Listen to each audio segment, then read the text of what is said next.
के अध्यक्ष जी बेटा साहब, सचिन पायलट जी, मोदी साहब, तमाम उपस्थित हमारे विधायक, प्रदेश कांग्रेस कमेटी के पदाधिकारी का, जिला अध्यक्ष का, ब्लॉक अध्यक्ष, मंडल अध्यक्ष और तमाम कार्यकर्ता, AICC ने सोच समझ कर हालात देश के बिगड़ रहे हैं, तो जो मुद्दे बनाए हैं राहुल गांधी के सामने, उस पर पूरा देश का ध्यान आकर्षित हो, ये सोच करके आप सबसे पहले मैं दूताशाह जी को आपने आह्वान किया और जो लोग बैठे हैं ऊपर दाएं बाएं और जो उत्साह है कार्यकर्ताओं में, ये पहचान है कि देश के सामने जो चुनौतियां हैं उससे ये भली भांति परिचित है। हालात बहुत गंभीर है, जितना हम सोचते हैं उससे कई गुना ज्यादा गंभीर है। इस बात का एहसास हम सबको होना चाहिए। राहुल गांधी बार बार बोलते हैं हाउस के अंदर, अडानी का नाम लेकर के, खड़गे साहब बोलते हैं राज्यसभा के अंदर, कोई नेता बोलो नाम आते ही नाम को डिलीट कर देते हैं। और सौभाग्य से और दुर्भाग्य से कुछ समझ लीजिए, दोनों जो है लोकसभा के स्पीकर भी राजस्थान के हैं और राज्यसभा के सभापति जो उपराष्ट्रपति है, बहुत बड़ा पद होता है, सम्मानित पद होता है, वो भी राजस्थान से है। हम तो चाहेंगे कि उनकी भूमिका ऐसी हो जिससे उनका खुद का सम्मान तो बढ़े ही बढ़े, उनके कारण राजस्थान का सम्मान भी बढ़े। तो अभी जो हालात है उसमें आप अगर अभी मेरे पूर्व वक्ताओं ने बताया अडानी जी के बारे में, मणिपुर के बारे में, ये बातें मामूली नहीं है, ये बातें मामूली नहीं है। सबको ऐसा आ जाएगा महंगाई है, बेरोजगारी है, आर्थिक संकट है, किसानों की समस्याएं हैं, मजदूरों की समस्या है, सबको मालूम है बहुत गंभीर समस्या है। बीजेपी चाल भी है, इनको बोलने दो अडानी, जिससे कि जो मूल समस्या हमारी है महंगाई की या बेरोजगारी की, इस पर ध्यान नहीं जाए जनता का। किसान आंदोलन कर रहे हैं, उसकी तरफ ध्यान नहीं जाए। आज हाउस अब तो करीब करीब महीना पर हो जाएगा, मेरे घर 5-7 दिन रहे होंगे, मुश्किल से चलेगा।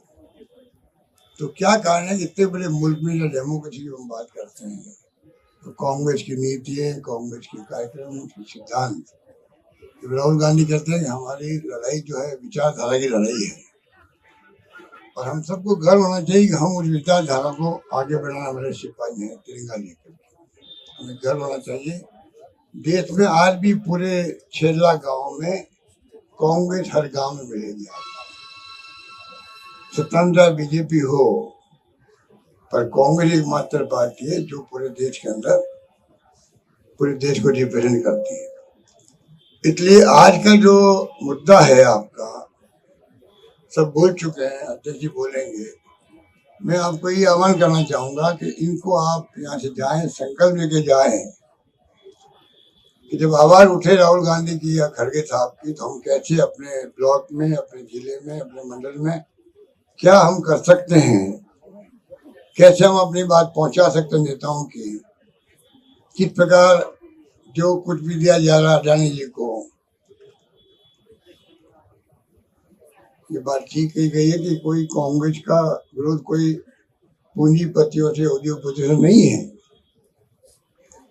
पर अगर आप एक तरफा फैसला करोगे, सरकार पार्टी बन जाएगी, तो ये अन्याय अत्याचार उत्पन्न होगा अन्य लोगों के साथ में, जो व्यापारी हो या छोटे उद्योगपति हो। जो राहुल गांधी बार बार बोलते हैं, छोटे व्यापारी के बारे में बोलते हैं, संविधान के बारे में जो राहुल गांधी लेके खड़े होते हैं, अब उसकी मजाक उड़ा रहे हैं अमित शाह की।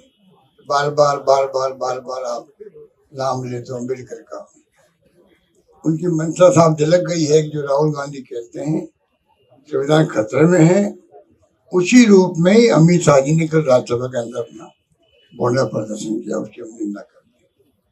हम चाहेंगे कि कांग्रेस पार्टी झंडा जो है ये इस देश को बचाएगा, एक रखेगा, अखंड रखेगा, और सबूत हमारे पास में है, सबूत हमारे पास में है। इंदिरा गांधी की जब जान चली गई, वो प्रधानमंत्री पद पे थी उस समय, मैं तो उनका डिप्टी मिनिस्टर था, उप मंत्री था उनके साथ में, तो मुझे मालूम है क्या उस वक्त माहौल बना देश के अंदर। प्राइम मिनिस्टर का सीना छल नहीं कर दिया गया, सिर्फ इसलिए कि उन्होंने देश को एक रखा, अखंड रखा। पंजाब में जो खालिस्तानी आतंकवाद चल रहा था उसको समाप्त किया, खामियाजा भुगता पूरे देश ने, पूरी कांग्रेस पार्टी। राजीव गांधी थे, उनको बम से उड़ा दिया गया, वो चाहते थे उपमा शांति स्थापित हो।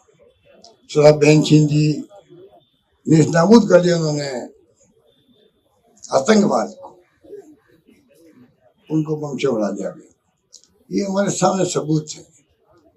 आजादी जंग में पंडित नेहरू 10 साल जेल में रहे होंगे, बड़े बड़े नेता जेलों में बंद रहे। ये जो आज बातें बोलते हैं शासन में है, ये नाम लेना पसंद नहीं करते। इंदिरा गांधी ने पाकिस्तान के 2 टुकड़े कर दिए। परसों ही गया है 16 तारीख को 71 के अंदर जो विजय हासिल की हमारी फौजों ने, दुनिया के इतिहास में कहीं नहीं देखने को मिला कि 93,000 सैनिकों को, कमांडरों को, जनरल कर्नल जो भी थे, उन सबको हमारी सेनाओं ने अपने सामने सर में करवा दिया। दुनिया में सुना है ऐसी घटना नहीं हुई। आप सोच सकते हो कि क्या नहीं हुआ हमारे मुल्क के इंदिरा गांधी के बारे में। मोदी जी को शर्म आती है, बल्कि वे गाय बगाहे हमारे नेताओं की बेइज्जती करते हैं, चाहे वो पंडित नेहरू हो, चाहे इंदिरा जी हो, चाहे राजीव गांधी हो, चाहे कोई भी। आप सोच सकते हैं कि ये हालात देश में है। जो शासन करने वाली पार्टी है उनके इरादे ठीक नहीं है। मुख्य बात जो है, इरादे ठीक नहीं है। लोकतंत्र का मुखौटा पहने हैं खाली वो लोग, उनको यकीन है ही नहीं लोकतंत्र के अंदर। यकीन होता तो ये इनकम टैक्स, ईडी, सीबीआई का दुरुपयोग नहीं होता। यकीन होता है डेमोक्रेसी में तो जुडिशरी पे दबाव नहीं होता। यकीन होता तो इलेक्शन कमीशन ऑफ इंडिया पे दबाव नहीं होता।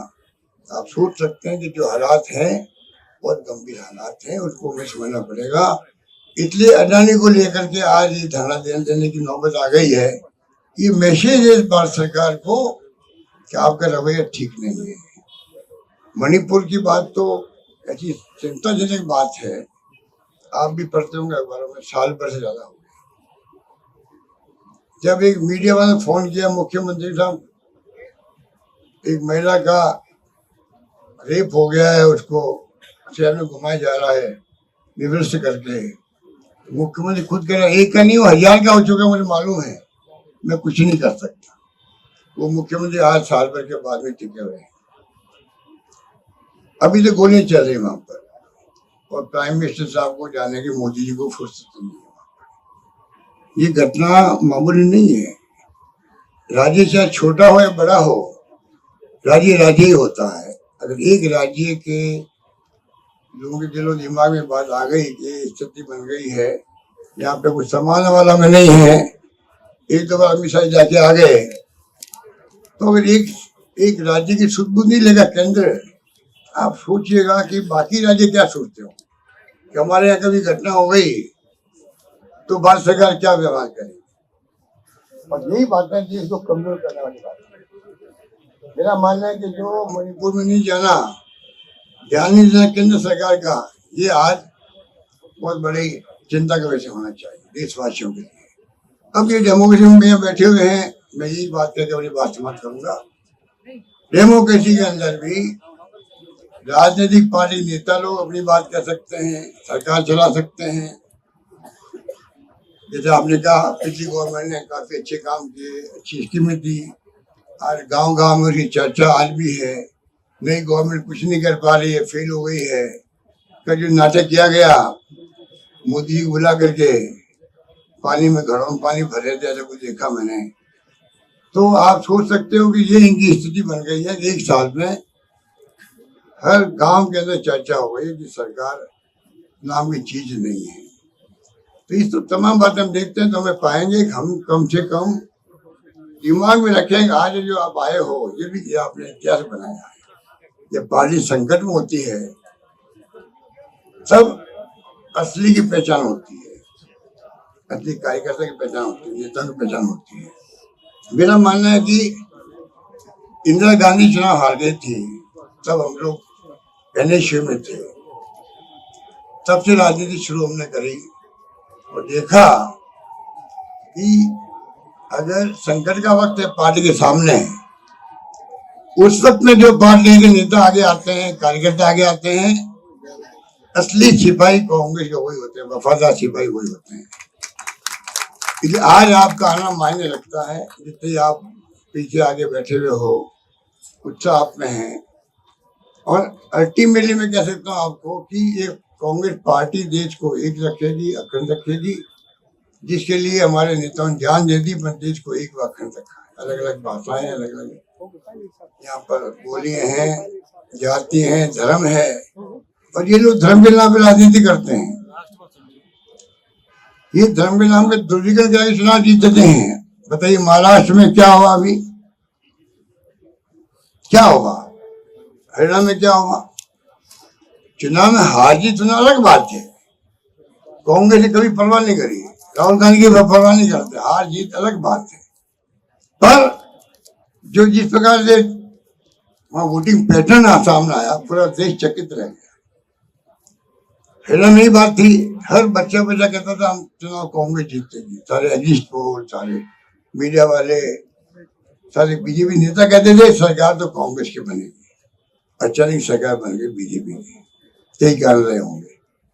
और महाराष्ट्र में तो कमाल ही कर दिया। अब लोगों को शक पैदा हो गया, कोई ईवीएम की बात करता है, कोई ध्रुवीकरण की बात करता है। तो ये सब बातें हमारे जहन में रहनी चाहिए।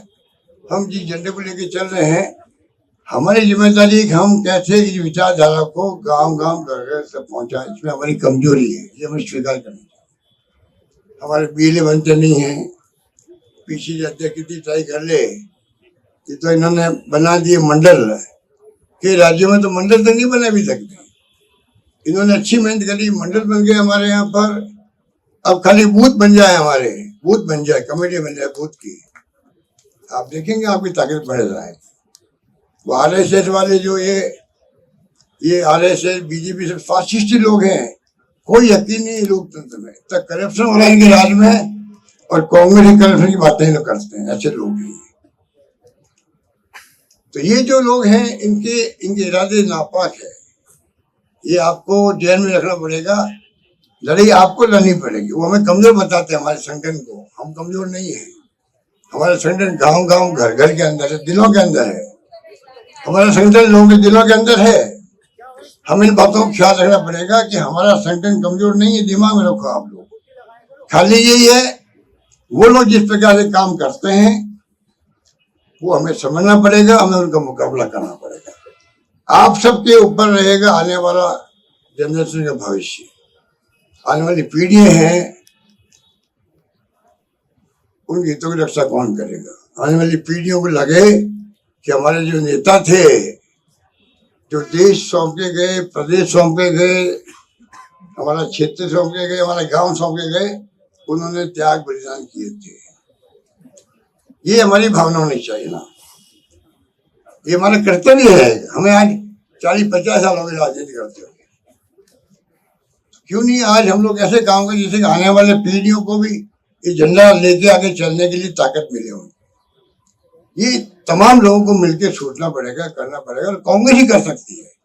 ये इतने खतरनाक लोग हैं, ये खतरनाक शब्द कम ले रहा हूँ, सोच समझ के। ये खतरनाक लोग हैं, कोई यकीन नहीं है लोकतंत्र का। लोकतंत्र धज्जियां उड़ा रहे हैं लोग, इतनी गुंडागर्दी कर रहे हैं ईडी के माध्यम से, सीबीआई के माध्यम से, पुलिस के माध्यम से, जिनका बस चलता है उनका मुंह लगे हुए हैं। हमारे वक्त में तो कई मुख्यमंत्री इस्तीफे हो गए, रेल मंत्री का इस्तीफा हो गया, कानून मंत्री का इस्तीफा हो गया। तो लोग क्या कहेंगे? हमारे वक्त में कांग्रेस लोग क्या कहेंगे इसलिए इस्तीफा ले लेते थे। इनके लिए लोग क्या कहेंगे परवाह नहीं इनको लोगों की, खाली लक्ष्यदार भाषण देके प्रधानमंत्री अपना काम चला रहे। भाषण से पेट नहीं भरता है, भाषण से बेरोजगारी दूर नहीं होती है, भाषण महंगाई कम नहीं होगी, भाषण से किसानों की आमदनी नहीं बढ़ेगी, एमएसपी लागू नहीं होगी, भाषण से कानून व्यवस्था की स्थिति भी ठीक नहीं होगी। बर्बाद हो रहा है राजस्थान। जोधपुर में 13 बलात्कार लड़कियों के हो गए, 5 साल के बच्चों ने लगा करके 1 साल के अंदर। राजस्थान भर में बच्चों के रेप हो रहे हैं, कानून व्यवस्था की दरिया उड़ रही है, इनको परवाह नहीं है। इसलिए मैं ही बात करता हूँ, आप सबसे आह्वान करूंगा, आप लोग पधारे हो, मैं आपको बहुत बहुत बधाई देता हूँ। उम्मीद करता हूँ कि आप लोगों के ऊपर कांग्रेस का फ्यूचर टिका हुआ है। हम कोई किसी रूप में कमजोर नहीं है, दिल से, दिमाग से, इरादे से हमें अपने गांव में अपने घर घर संपर्क करना है। कल पंचायत चुनाव भी आते हैं, नगर पालिका चुनाव भी आते हैं, चुनाव आएंगे वापिस असेंबली के और पार्लियामेंट के भी। आप लोग मजबूत रहो। पब्लिक भी समझ गई है कि भाई क्या फर्क है पिछली गवर्नमेंट में और पिछली गवर्नमेंट में। इतना जल्दी समझना बहुत मुश्किल काम होता है। ये विज्ञापन जो आ रहे हैं देख रहे हैं आप लोग, ये हमने 5 साल दिए होंगे समझाने के लिए हमारी ये स्कीमें हैं। पहले साल में ही सब कैंपेन शुरू कर दिया। यही बात कहता हूँ मैं, मुझे बहुत खुशी है प्रदेश अध्यक्ष जी ने, जोली साहब ने हम सबको बुलाया, 2 बातें करने का मौका मिला। धन्यवाद। जय हिंद। धन्यवाद।